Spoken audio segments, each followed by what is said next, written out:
Hey, Sarah, this is Frag. Asking the questions, questioning the answers, having a physical conversation with everything that is you. We depend so much on other people giving us direction, and we forget that the inner part of us is a compass. It knows. You've always known. It's given to you at birth, but we let other people's decisions control everything that we're doing. Ask the questions, question the answers. I do it in a journal, and then we do this vocal defragging, where we're out on a transition walk, strolling through this beautiful forest in South Charlotte, North Carolina. Sadly, you can't hear all the birds, but you can hear other things, maybe the wind, the rain that's building up. There are things around us every day, but we're not aware of it. And I think that's going to be our subject today on Defrag, is that what are you ignoring that's happening around you? And why are you ignoring it?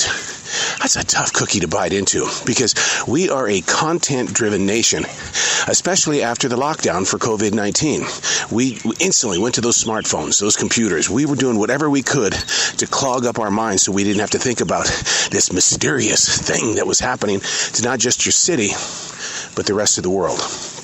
Because I'm a martial artist, what happens is that I'm very much aware of. I've had to grow into that pair of shoes. When I go into a restaurant, I don't sit with my back to the door. No, that's not the way we're trained. I have to become aware of. My dog Jazzy is the same way. She has to know everything that's taking place. She is aware. But the thing that gets me, and it reminds me so much of the people that I know, and you might be one of them, and I'm not going to say this is wrong. I'm just saying through awareness. Jazzy will look at things behind us, where we've been, and she wants to go back to where we've been. That's a heavy-duty subject. How often do you see what needs to be accomplished, but you find yourself looking over your shoulder because something back there has your attention? Was it something that you didn't finish? You didn't get enough praise for? What's back there? Now, people will always tell me that, man, you keep journals. You've been writing for 29 years. But, dude, here's the thing. You can go back and you can reread your life anytime you want. I can. That is the truth. But I don't. I don't go anywhere near it. I really don't. And the reason being is because when you're living a lifestyle of what is mindful in your present place of now, it's more difficult to go into your past because you've trained yourself to be right here. Yeah, I keep a defrag journal. I think I write more in my defrag journal than I do in my morning journal. And the reason being is because there's so much moving through us at all times. I think you should start your own vocal defrag. Put it on your smartphone. When something is moving through you, just put it down. Record it.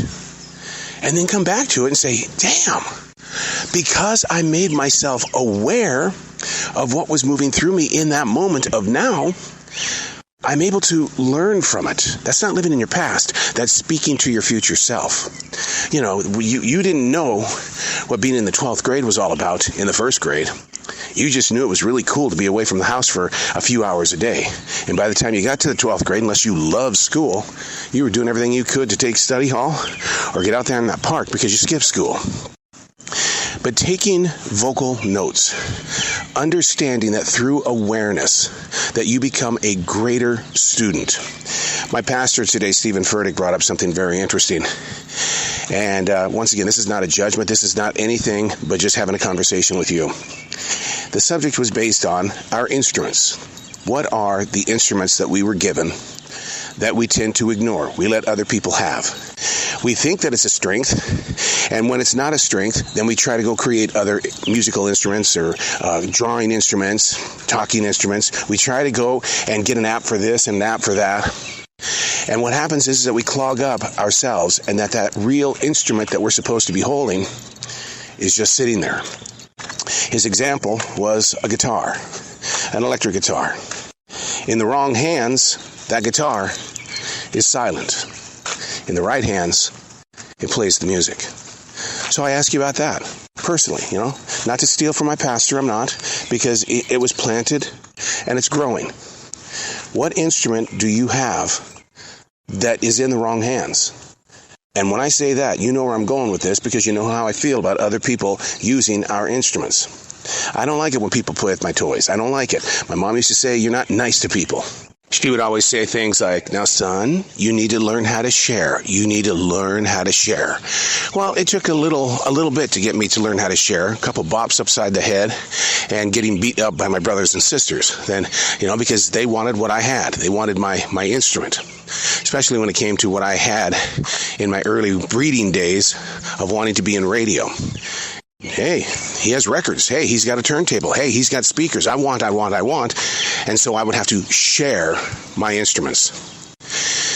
It didn't change, and I'm sure you're in the same boat, that when you share your skills, your gifts, other people, especially in the business world, they like to take what you have, and they like to benefit what it is that they want to bring forward through the avenues of success. And where is your instrument in all of that? Everybody is trying to steal your instrument. But if it's in the right hands, then your instrument is strong, and it makes a difference. Through awareness, we find out more about ourselves. That's defragging. And on a vocal defrag, when you drop your vocals down and you go back and listen to it, it's not like a thought, because you can change your thoughts at the drop of a hat. But when you physically hear yourself going through the motions of thinking out loud, your instrument becomes stronger. Ask yourself the questions. Question the answers. It's so simple, yet so challenging.